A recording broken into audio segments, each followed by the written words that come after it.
Latest now on those murdered moms from Kansas. This terrible, terrible story. The 4 people arrested in connection to the killings of Veronica Butler and Jillian Kelly in court today for the first time.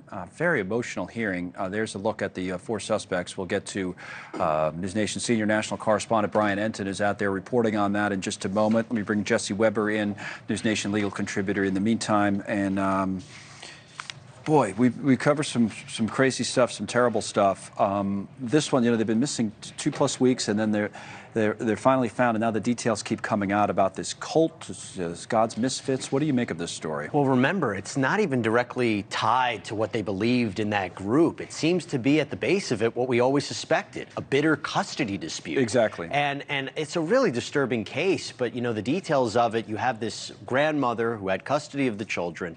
You come to find out that actually today was supposed to be a hearing where one of those victims, Miss Butler, would have potentially got unsupervised custody of the children. And so if you talk about having a motivation here, that's definitely something that prosecutors and investigators are looking at. But just looking at the details that were listed in that probable cause affidavit, they have a strong case. They do, right? And one detail from that, there's a 16-year-old daughter, Cora's daughter, who was identified in that probable cause affidavit as CW, and we're going to put up part of what she had to say. CW asked Cora what had happened and was told that things did not go as planned, but they would not have to worry about her again, meaning Butler. So the whole idea, I think, was that it was March 29th, right? Yep. And Kara says her and her husband said, they're not going to be home till the next morning. They're going on a mission. We're going on a mission. And then when they come back, they tell her, clean the truck.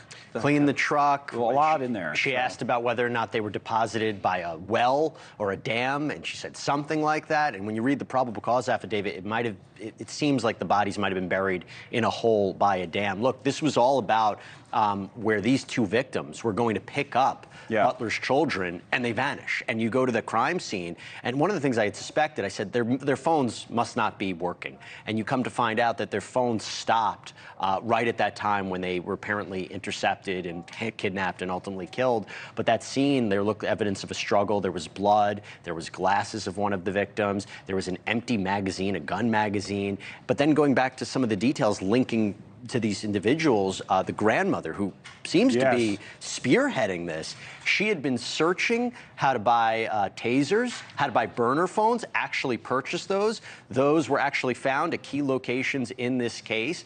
And you're seeing her allegedly getting together with these group of God's Misfits to help carry this out. There's clearly more details that need to be explored, but on the face of it, you could see, A, why it took investigators quite some time to actually come up with an arrest and not release any information, and B, how they've already built up charges against them. Yeah, it was taser pain level. You're searching for gun shops, like you said. And she was the last person to be in contact. The grandma. Yeah, the grandma. Right. Anyway, Brian's been... Thanks so much for watching. Just go to joinnn.com to find News Nation on your television provider. And don't forget to click the red subscribe button below to get more of News Nation's fact-driven, unbiased coverage.